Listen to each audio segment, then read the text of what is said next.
Harrison County Fire Rescue assisted in training members of the Harrison County Sheriff's Department SWAT team in tactical medical care. So today we set up several skill stations and a classroom session for the officers to go over practicing skills such as the application of tourniquets, wound care management, packing of wounds, and needle decompression. We set up several stations where they had hands-on training to go in and apply the tools that they learned in the class, and ended with a actual hands-on scenario of removing a downed officer from an incident scene.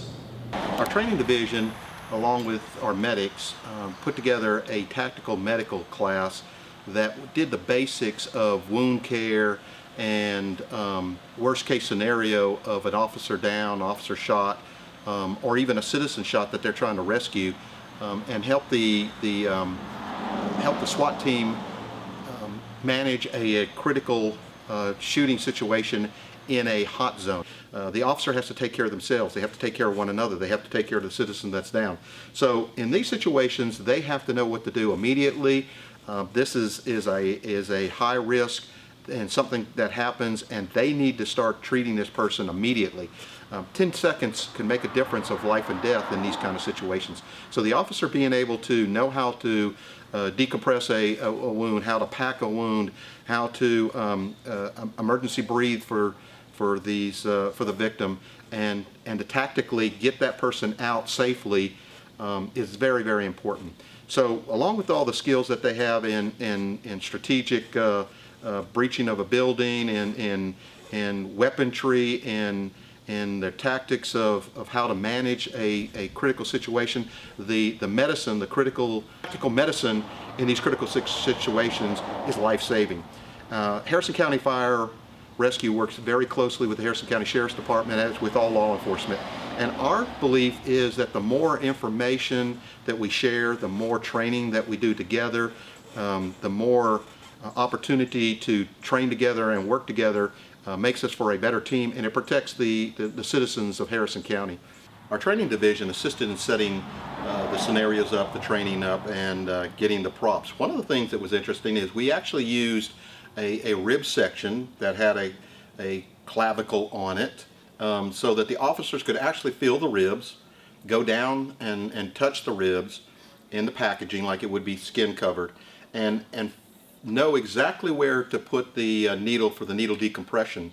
That's very important, knowing the landmarks and then having hands-on training. With a roast that we used, that we put a knife wound in, and was able to connect a IV bag that we had adapted to put colored fluid in it so that it looked like blood, and we were able to show how a knife wound in the body would be bleeding, and they had to control the bleeding. And actually they had to do hands-on, where they found the wound, they opened the wound and started packing it with the gauze, doing direct pressure on the wound.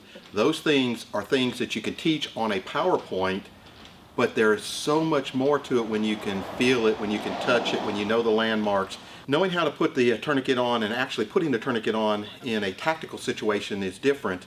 Once again, you can see it on a PowerPoint, you can watch it on a slideshow, you can even watch it on YouTube.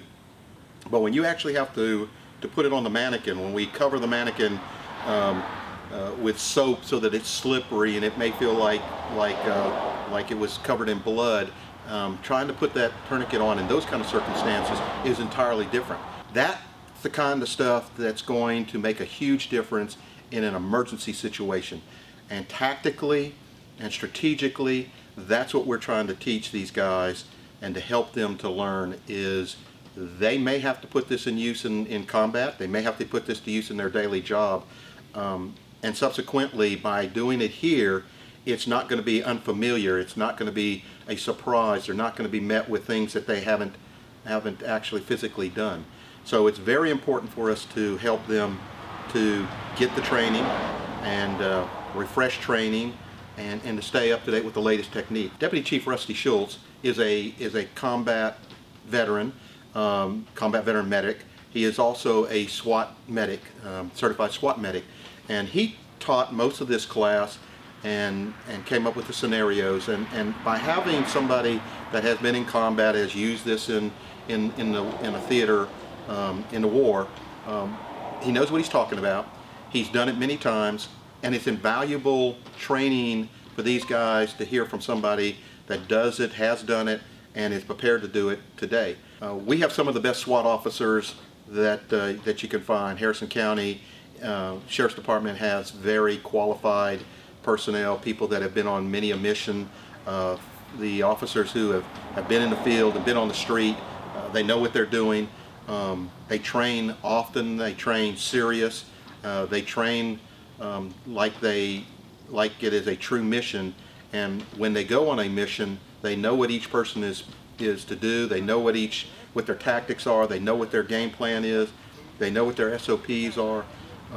A very cohesive group of guys that are getting the training that they need and staying up to date in the latest techniques. That's absolutely the way the sheriff wants that this training is important, and supports the training and supports the team. So we support the Sheriff's Department. We support their supporting the public.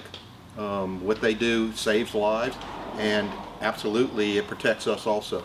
So we're working as a team, Harrison County Fire Rescue, our training division, our medics, the SWAT medics, the team members on the SWAT team themselves, all coming together. This is invaluable. This is what's going to save lives.